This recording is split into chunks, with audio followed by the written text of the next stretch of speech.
অস্ফুট আলোয় ভোরের সূর্যোদয়,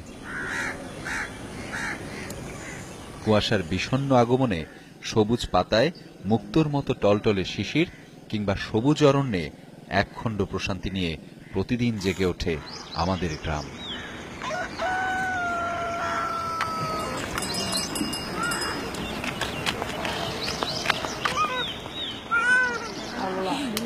মাটির সাথে বেড়ে ওঠা জীবন অনেকটা নকশি কাঁথার মাঠের রূপাইয়ের মতো, যার কচি মুখের মায়া কাঁচা ধানের পাতার মতো ছড়িয়ে পড়ে সবখানে। তো এই তরকারি, আবার সুগের ধান, চাল, আমাদের সবকিছুই ভালো। শহরে অনেক পরিশ্রম করা লাগে, আর গ্রামের মধ্যে পরিশ্রম করলে আলো বাতাস পাওয়া যায়। আঁকাবাঁকা নদীতে ছুটে চলে মাঝির নৌকা। এই নদী আবার বিশাল জনগোষ্ঠীর জীবিকার প্রধানতম মাধ্যম।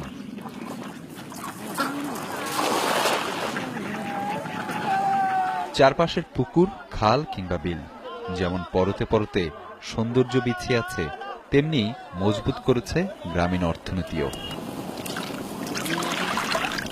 শাপলা শালুকের লুকোচুরি, নীল আকাশে পাখির ওড়াউড়ি আর বাঁশ বাগানের ফাঁক গলে উকি দেয়া রোদেলা রশ্মি চিনিয়ে দেয় অপরূপা গ্রামকে।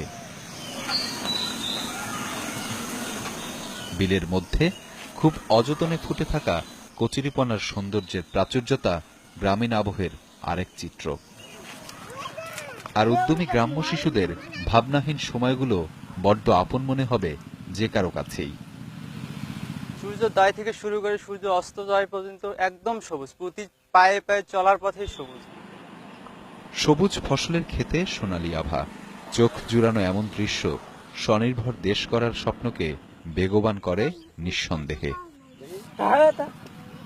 আর এর পেছনে আছে গ্রামের কৃষকের শ্রম, ঘাম ঝরানো অনেক গল্প।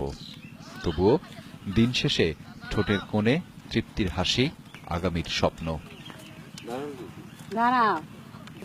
স্কুলে গেছে, জীবন বাঁচার খাতিরে কিছু না কিছু জমিতে পরিশ্রম না করলে জীবন বাঁচবে কি করে। আমি তো ছোটবেলা থেকে চাষাবাদের কাজে করি, গ্রামে থাকি, গরু বাছুর দেখি, ক্ষেত খালা দেখি। এখনো গরুর গাড়ি দেখা মিলবে গ্রামের সরু পথে, সাথে তপ্ত রোদে গরুর বিশাল পাল নিয়ে রাখালের ছুটে চলা। এই তো আমাদের বাংলাদেশ।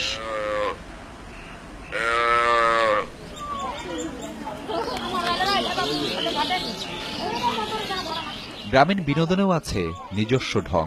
12 মাসে 13 পার্বণ, কাজে কর্মে আড্ডায় মানুষগুলো যেন একে অন্যের পরম আত্মীয়। প্রাণের এমন মেলাই এগিয়ে যাওয়ার মূল শক্তি। গ্রামের মায়াটা হচ্ছে বড়। গ্রামে পাড়া প্রতিবেশী, মা বাবা, ভাই বোন, এছাড়াও পাড়া প্রতিবেশী সবাইকে নিয়ে এখানে বসবাস করে, এই জন্য গ্রাম সবচেয়ে ভালো লাগে। ঈশ্বর যেন অনেকটা অকৃপণ ভাবেই গ্রামের পরতে পরতে ঢেলে দিয়েছেন প্রকৃতির অপরূপ সৌন্দর্য, যার ফলে গ্রামের প্রতিটি স্থানেই নান্দনিক এবং রূপবৈচিত্র্যের অরণ্য হিসেবে উপস্থাপিত হয়। আর সবুজের বিশাল সমারোহ আর সোদামাটির গন্ধ আমাদের অস্তিত্বে এখনো গ্রাম বাংলার প্রতিচ্ছবি বহন করে। নারী পুরুষের সক্রিয় অংশগ্রহণ কৃষিতে, পরিবারে, অনেক আধুনিকতার ছোঁয়া এখন গ্রামে। তবুও হারিয়ে যায়নি নিজেদের ঐতিহ্য।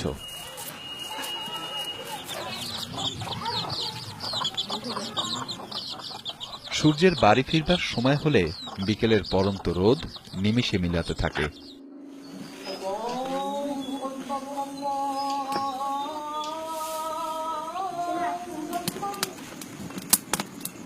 এরপরই রাতের গ্রামগুলো রূপ নেয় অন্য এক লাবণ্যে।